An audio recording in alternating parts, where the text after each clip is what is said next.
বাংলাদেশ ক্রিকেটের জন্য খেলা অবস্থাতে আমি নফল নামাজ পর্যন্ত পড়েছি, তো আর কি করব? দোয়ার তো কোনো কমতি নাই।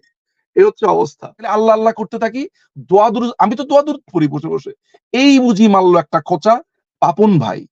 তিনি নির্বাচক থেকে শুরু করে প্রত্যেকটা ব্যাপারে আমার কাছে মনে হয় উনার হাত আছে। এখন পাপন ভাইয়ের তো একটা জব ডিসক্রিপেন্সি আছে, যে তিনি বোর্ড প্রেসিডেন্ট হিসেবে কি করতে পারেন, কি করতে না পারেন। প্লেয়াররা যদি ধরেন এই জায়গাগুলোতে সমন্বয় করতে না পারে, বা যার যেটা দায়িত্ব সেটা যদি আমরা পূর্ণ করতে না পারি, তাহলে তো আমাদের ক্রিকেটের অবস্থা এমন সবচেয়ে স্বর্ণযুগ বলে আমি মনে করি 2015 সালের ওয়ার্ল্ড কাপ এবং তার পরের কিছু সময়টাতে, যেখানে আমরা পাকিস্তান আসলো, সাউথ আফ্রিকা আসলো, নিউজিল্যান্ডকে আমরা হোয়াইট ওয়াশ করলাম। আপনাদের নিশ্চয়ই সবাই এটা মনে আছে। এই প্রত্যেকটা সাফল্য কিন্তু আমাদেরকে পরবর্তী স্বপ্ন দেখতে শেখালো। কিন্তু এরপরে যা হলো সেটা তো একেবারে ভয়ঙ্কর ব্যাপার। যেমন আমি প্রথম কথাটাই যদি বলি, শামীম ভাই কথাটা রেশ ধরে, যে হাতুড়ি সিং কেন বাংলাদেশ দলের একটা ভয়ঙ্কর অবস্থা রেখে এই লোকটা কিন্তু চলে গেল। তারপরে এর মধ্যে কোচ দেখা হলো, নানান কোচের কথাবার্তা হলো। ঠিক হাতুড়ি সিং কেন এখানে এন্ট্রি নিলেন, এইটা আমার এখনো পর্যন্ত বোধগম্য না। তার অতীতের কর্মকাণ্ডের কি কোনো জবাবদিহি করতে হয়েছে? তার যা আহ, করা দরকার, বা তাকে একটা দলে আসার জন্য যে ডিসিপ্লিন মানা দরকার, তিনি নিজে সেটা মেনটেন করেছেন। এর মধ্যে যোগ হয়েছে মিসম্যানেজমেন্ট। দেখেন, সাবের হোসেন চৌধুরী যখন আমাদের ক্রিকেট বোর্ডে ছিলেন, আমি মনে করি এখনো সাবের হোসেন চৌধুরী মানে এখন পর্যন্ত বিবেচনা করলে আমাদের one of the best cricket board president, এটা আমি ব্যক্তিগতভাবে মনে করি। পাপন ভাই কি খারাপ মানুষ? না। পাপন ভাই অসম্ভব রকমের একজন ফাদার ফিগার, আমি ব্যক্তিগতভাবে যা বুঝেছি উনার ব্যাপারে। ফাদার ফিগার মানে কিরকম? He is a very emotional person. আবেগ দিয়ে অনেক কিছু বিচার বিশ্লেষণ করেন। কিন্তু একজন প্রশাসক হতে হলে আপনাকে যেমন একই সাথে ফাদার ফিগার হতে হবে, অর্থাৎ প্লেয়ারদের দুঃখ সুখ ভালো মন্দ দেখতে হবে, একই সাথে আপনাকে জায়গা মতন কঠোর প্রশাসক হতে হবে। তিনি কি আসলেই পেরেছেন কঠোর প্রশাসক হতে? আমি একদম রিসেন্ট যদি আমাদের অভিজ্ঞতার কথা বলি, আপনি সারা পৃথিবীতে তো আরো দল ক্রিকেট খেলে ভাই। আচ্ছা, কখনো দেখেছেন যে একজন ক্রিকেট দলের ক্যাপ্টেন এসে একজন সাবেক ক্যাপ্টেনকে নিয়ে একটা রীতিমতো একটা টক শো করে ফেলে, যেখানে তার বিরুদ্ধে, আমি ধরে নিলাম যে ওয়ার্ল্ড কাপের আগে তাকে কিছু বলা হয়নি, ওয়ার্ল্ড কাপের পরেও কি তার বিরুদ্ধে কোনো ব্যবস্থা নেওয়া হয়েছিল? আপনি কি বুঝতে পারছেন যে সেই সময় দলের পুরো কাঠামোটা কিভাবে ভেঙে গেছে? আমি ওই সময় স্পষ্ট দেখতে পেয়েছি যে একদল রীতিমতো সাকিবের পক্ষ হয়ে তামিমের বিরুদ্ধে কথা বলা শুরু করলো। যেমন লিটনকে জিজ্ঞেস করা হয়েছিল যে তামিম নেই, আপনি কেমন ফিল করছেন? উনি বলছেন যে কিছুই ফিল করি নাই, চিল, কোনো সমস্যা নাই, মানে তার কোনো ব্যাপারই না, এবং কে আসলো গেল তাতে কিছুই আসে যায় না। দেখেন, একজন জুনিয়র ক্রিকেটার যিনি 2-3 বছর হয়েছে বাংলাদেশ দলে ঢুকেছেন, তিনি একজন সিনিয়র প্লেয়ারদেরকে নিয়ে এই ধরনের মন্তব্য করছেন। মিরাজের কথা ধরেন না কেন, মিরাজও ঠিক একইভাবে কথা বলছিলেন। ওই দলের ভেতরে দুটো মাত্র প্লেয়ার ছিল, আমি বলবো যে যারা কনসিস্টেন্ট তখন রেজাল্ট করছিলেন এবং যারা আসলে আস্থার একটা প্রতীক হয়েছিলেন, তারা হচ্ছে মাহমুদুল্লাহ এবং মুশফিক, এই দুইজনকে। আর বাকি প্রত্যেকেই এই রাজনীতির সাথে মিশে গেছেন, এবং তখন আমার কাছে পুরোপুরি মনে হয়েছে যে এই ক্রিকেটীয় রাজনীতি, অর্থাৎ প্লেয়ারদের ভিতরে যে অন্তর্কলহ, অন্তর্দ্বন্দ্ব, সেটা এত বেশি স্পষ্ট, এবং সেটা থামাতে বোর্ড এত বেশি স্পষ্ট, মানে না থামানোর ব্যাপারে বোর্ডের অকার্যকর ব্যাপারগুলো এত বেশি স্পষ্ট, তখনই মনে হয়েছে এই ক্রিকেটটা হয়ে যাবে জিম্বাবুয়ের মতো। একসময় পাকিস্তান ক্রিকেটে এই অবস্থা ছিল, আমি জানি না এখনকার কি অবস্থা, কিন্তু পাকিস্তান ক্রিকেট কিন্তু একটা ভয়ঙ্কর অস্থির সময় পার করেছিল, যেটা খুবই প্রকাশ্যে এসেছিল। প্লেয়ারদের সাথে দ্বন্দ্ব, এর সাথে সমস্যা, বোর্ড, রাজনীতি, সবকিছু মিলে ভয়ঙ্কর। দলটার কি হলো, একটা পর্যায়ে কিন্তু এর একদম শেষই হয়ে গেল, যাত্রার কাছে হারা শুরু করলো। আমি আমাদের একদম নিকট, মানে আহ, এই ধরনের চিত্র যাদের মধ্যে দেখা গেছে, পাকিস্তান আমার কাছে তার মধ্যে এসছে। এরপরে আসছে হচ্ছে জিম্বাবুয়ে ক্রিকেট। জিম্বাবুয়ে ক্রিকেটের সাথে অবশ্য দেশের রাজনীতিটা অনেক বেশি জড়িত ছিল, যে পরিস্থিতি আমাদের দেশের নাই। কিন্তু স্টিল দলটা তো হারিয়ে গেছে। কেনিয়া, আমরা বারবার একটা কথা বলি যে আমাদের নাকি পাইপলাইনে অনেক ক্রিকেটার আছে, অনেক ক্রিকেটার আছে। যদি আমি আমাদের পঞ্চ পাণ্ডবকে ধরি, মেইন স্ট্রিমের প্লেয়ার, মেইন, তারা দলে আছে বা সিনিয়র প্লেয়াররা, তাহলে সেই সময় পাইপলাইনে কারা ছিল, এখন যাদেরকে দেখছি তারা।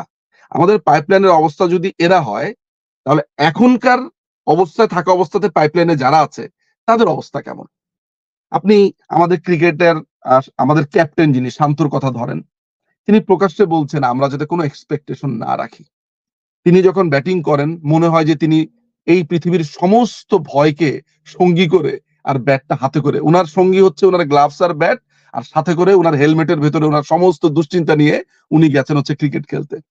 সৌম্য সরকার, আমি মনে করতাম, আমি আরেকটা প্লেয়ারকে সৌম্য সরকারের সাথে তুলনা করি আহ অপরচুনিটির সাথে হিসাব করে, যে সবচাইতে বেশি অপরচুনিটি পেয়েছে সেটা হচ্ছে আল শাহরিয়ার রোকন। আমাদের ওই সময় একজন player, one of the stylish batsman ছিল। রোকন ভাইয়ের খেলা যখন লিগে খেলতেন, রোকন ভাইকে ব্যক্তিগতভাবে আমাদের এলাকাতেই তো থাকতেন, ওনারা দুই ভাই খুবই ভালো খেলতেন। রোকন ভাইকে অসম্ভব সুযোগ দেওয়া হয়েছিল সৌম্য সরকারের মতো, রোকন ভাই পারেননি। সৌম্য সরকার হয়তোবা রোকন ভাই থেকে একটু বেশি, আরো বেশি অপরচুনিটি পেয়েছে, হয়তোবা কোনো কোনো ম্যাচে আর একটু বেটার করেছে, কিন্তু সৌম্য সরকারও এরকমই, তার মতো একটা পাওয়ারফুল ব্যাটসম্যান এইভাবে নষ্ট হয়ে গেল। কেন নষ্ট হয়ে গেল? তার ইনভেস্টিগেশন কি কখনো বোর্ড করেছে? আমি স্বীকার করি যে বোর্ড চিকিৎসা থেকে শুরু করে ফ্যাসিলিটিস থেকে শুরু করে সমস্ত কিছুই প্রোভাইড করে। বিশেষ করে বাংলাদেশ ক্রিকেট বোর্ড তো খুবই একটা রিচ বোর্ড, যে কোনো স্পোর্টস বোর্ডের যদি আমি কম্পেয়ার করি, বাংলাদেশের ওয়ান অফ দ্য রিচেস্ট। তারা কিন্তু টাকা পয়সার দিক থেকে এগুলোর কোনো কিছু কমতি রাখেনি, তাদের প্রতি মাসে বেতন, এগুলো তো হাই স্যালারি তারা পায়। তো সেই অনুযায়ী আমাদের প্লেয়াররা কেন ডেলিভারি দিতে পারলো না, সেইটার কি কোনো আদৌ ইনভেস্টিগেট হয়েছে? পাপন ভাই, তিনি নির্বাচক থেকে শুরু করে প্রত্যেকটা ব্যাপারে আমার কাছে মনে হয় উনার হাত আছে। এখন পাপন ভাইয়ের তো একটা জব ডিসক্রিপেন্সি আছে, যে তিনি বোর্ড প্রেসিডেন্ট হিসেবে কি করতে পারেন, কি করতে না পারেন। প্লেয়াররা যদি ধরেন এই জায়গাগুলোতে সমন্বয় করতে না পারে, বা যার যেটা দায়িত্ব সেটা যদি আমরা পূর্ণ করতে না পারি, তাহলে তো আমাদের ক্রিকেটের অবস্থা এমন হবেই। 2019 সালে আমি আমার একটা অভিজ্ঞতা বলতে পারি, লর্ডসে খেলা দেখতে গেছি আমি। ওইটা একটা ভয়ংকর অভিজ্ঞতা ছিল। পাকিস্তানের সাথে খেলা 5ই জুলাই 2019 সাল। ম্যাচ ম্যাচ হচ্ছে আপনার, মাশরাফি ক্যাপ্টেন ছিল। মাশরাফি উঠে গেল মাঠ থেকে, সম্ভবত বাথরুম বা হোয়াটএভার, মানে উনি মাঠ থেকে চলে যাচ্ছেন কিছুক্ষণের জন্য। তখন মুশফিক তখন ক্যাপ্টেন হিসেবে রোল পালন করছেন মুশফিক। মুশফিক সাকিবকে বলছেন, সাকিব তখন লর্ডসের এটা কোন দিকে বলবো আমি, লর্ডসের গ্যালারির এক সাইড, এটা সাউথ বা নর্থ আমি ঠিক বুঝতে পারছি না। আমরা তখন ওইখানে দাঁড়ানো, আমি তখন চা খাচ্ছি দাঁড়া, আমি উপর থেকে নিচে এসেছি। আমি তখন দেখতে পেলাম যে আমি শুধু না, পুরো গ্যালারি সুদ্ধা মুশফিক সাকিবকে বলছে একটু সামনে, উনি একদম ডিপে দাঁড়া ছিল। এটা হচ্ছে প্লেয়ার যদি রাইট হ্যান্ড হয় তাহলে একদম একদম একদম স্কোয়ার ডিপে উনি দাঁড়িয়েছিলেন। তো মুশফিক তাকে বলছে একটু উপরে উঠার জন্য, শুনতেছি যে হাত দিয়ে বলতেছে। সাকিব কি করলো জানেন? সাকিব তখন একদম এইভাবে তাকা ছিল, মানে মুশফিককে সে চেনে না, দেখে নেই, সে গ্যালারিতে এইভাবে তাকা আছে। দর্শকরা তখন বলছে সাকিব ভাই, মুশফিক আপনাকে ডাকে, মুশফিক আপনাকে ডাকে। সাকিবের কোনো খবরই নেই, সাকিব অন্যদিকে তাকা আছে, মানে মুশফিকের কথা সে শুনবে না। এই ঘটনা যদি পুরো স্টেডিয়াম দেখে থাকে, তাহলে কর্তা ব্যক্তিরা এই ঘটনা দেখে নাই? দেখেছে তো। কারণ সাকিবের ঠিক হাতের ডান দিকেই তো আপনার ছিল ওই প্লেয়ারদের, ওই যে যেখানে বসে প্লেয়ারদের রুম যেটা ছিল, দেখেছে। এই ধরনের ঘটনা, তারপর কোনো সমন্বয় নাই। শাহিন আফ্রিদি বোলিং করছে, একে একে মরকের মতো সব ভেঙে পড়ছে। ওই দিনটাতে 5টা উইকেট মনে তিনি পেয়েছিলেন। এই যে পুরো হোল মিস ম্যানেজমেন্ট, প্লেয়ারদের মধ্যে সমন্বয়হীনতার অভাব, এটা আমাদের কর্তা ব্যক্তিরা সবাই জানেন, বোঝেন।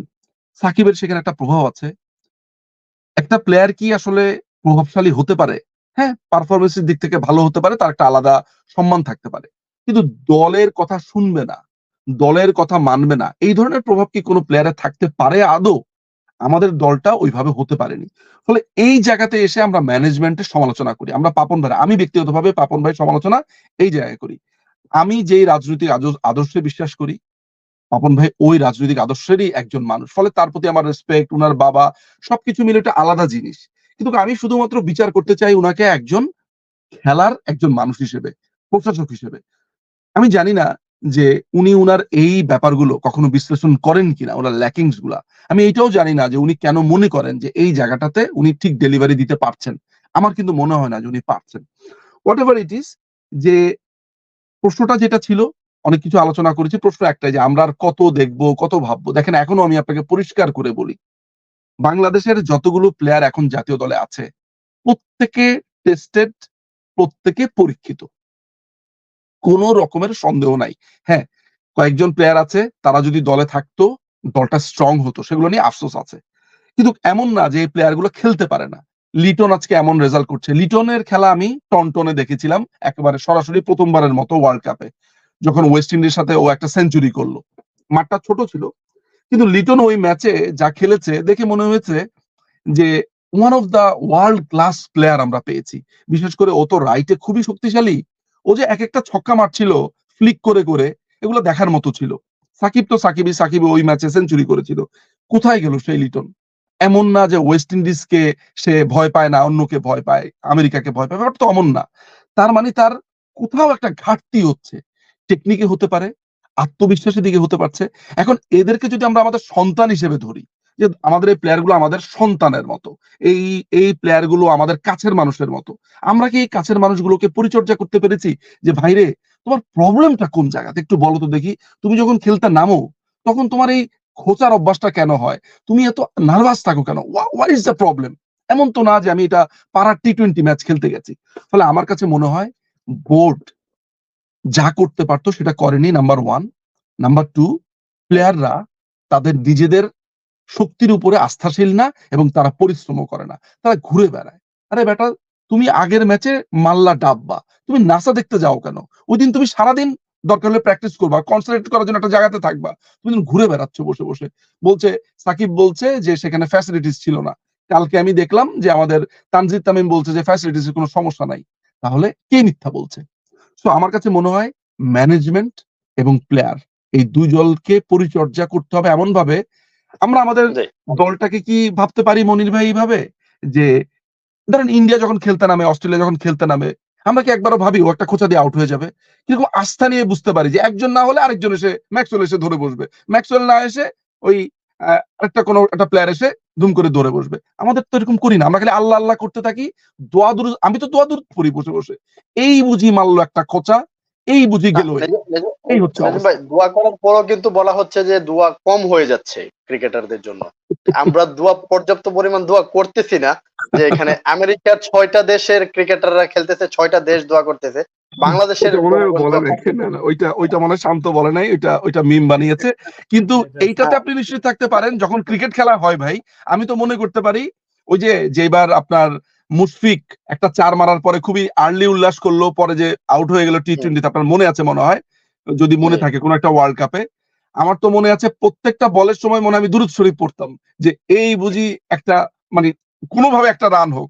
তো আমাদের এই দুরূদ শরীফ দোয়া দুরুদে কি লাভ হলো ভাই? নফল নামাজ পর্যন্ত পড়েছি। হ্যাঁ, বাংলাদেশ ক্রিকেটের জন্য খেলা অবস্থাতে আমি নফল নামাজ পর্যন্ত পড়েছি। তো আর কি করব? দোয়ার তো কোনো কমতি নাই। এই হচ্ছে অবস্থা।